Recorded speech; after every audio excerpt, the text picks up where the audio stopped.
Okay, so we're always told that to really understand ourselves, we have to look inward, right? But what if that's just fundamentally wrong? What if the story you tell yourself about who you are isn't the truth, but just that, a story? I mean, seriously, think about it for a second. When you're trying to figure yourself out, why you do the things you do, what really makes you tick, what's your go-to move? Where's the first place you turn for answers? Yeah, for most of us, the answer is automatic. We look inside. We've been taught our whole lives that self-knowledge is this thing you excavate from deep within yourself. And we've got a whole toolkit for it, don't we? We comb through our past. We journal our thoughts. We try to nail down our core values, reflect on our feelings, and we weave it all into a story about who we are. It feels right. It feels productive. But what if it's missing the entire point? Well, according to this framework we're exploring, this whole inward-looking process isn't just a little off. It's a fundamental mistake, a category error. It's kind of like trying to understand how a computer works by asking it about its childhood. You're using the wrong tool for the job. So if digging into our story isn't the answer, then what is? The core idea here is that your personal blueprint isn't some narrative you have to find. It's an architecture that is already running silently in the background all the time. And let's be super clear about what we mean by blueprint.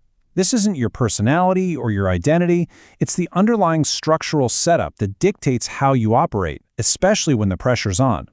It's working before you're even consciously aware of it, and way before you come up with a story to explain it. And this right here is the absolute key to everything. This is the main event. You can't see this architecture when everything's easy and calm. The only way to see what a system is really made of is to put it under pressure, to put it under load. Now, to make this idea really concrete and easy to grasp, let's use a metaphor. Think about a bridge. How would you figure out its true structural integrity? You basically have two options, right? You could ask for its story, study its design history, who built it, why. That's the introspective approach. Or you could watch what it does during a hurricane, or under the strain of bumper-to-bumper traffic. Which one actually reveals its functional structure? It's the load, every single time. Stress, pressure, challenges, these aren't just annoying problems you have to get through. They are incredibly data-rich events. They're the moments that make the invisible architecture suddenly, unmistakably visible. So what's actually happening when you apply that load? Well, the structure deforms, it bends, it changes shape. And watching that deformation, that's precisely how you learn to read the blueprint. Now this is a huge, huge reframe. What we might normally call a breakdown, or a failure, or even a bad reaction. It's not a moral failing. It's not a pathology. It is simply the structure responding to pressure in a predictable, lawful way. It's just mechanics. And when you get right down to it, there are really only three things that can happen under load. The structure can be elastic, it bends, but it bounces right back. It can be plastic, it bends and it stays bent, it's permanently altered. Or it can transition. The whole thing reorganizes or even collapses into something new. That's it. Every single behavior under pressure falls into one of these three buckets. And this is such a critical distinction to make. Your behavior when you're stressed out, that's not the real you. It's simply the visible evidence, the imprint of deformation as your underlying architecture copes with the load. It's the symptom, not the cause. Okay, so this all sounds very mechanical, but how do we actually apply this to ourselves? How do we start reading the data coming from our own system? Well, it all starts by reinterpreting what we usually just call feelings.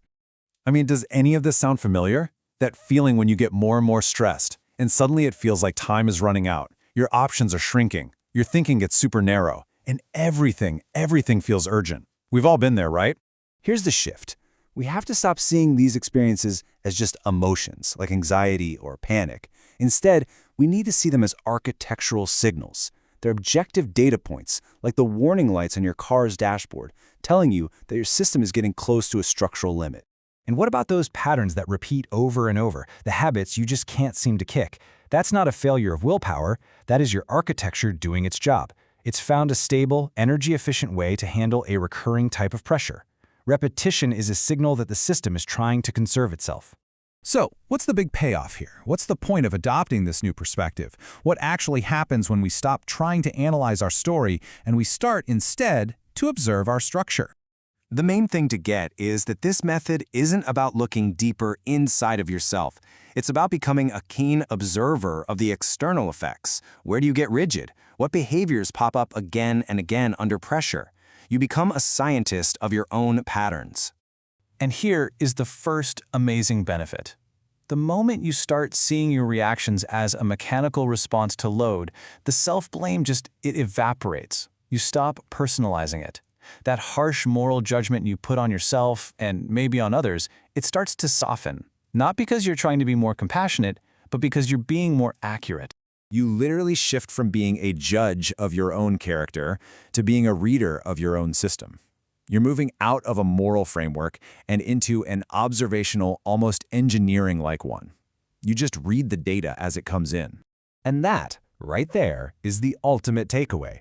The confusing, messy, and often self-critical story that you've been telling yourself gets replaced by the clear, impersonal, and understandable reality of your own architecture. So I'll leave you with this question. Once you start looking for structure instead of story, once you start seeing your own behavior as the imprint of load, it becomes a lens you can't really take off. So now that you know how to see it, what can't you unsee?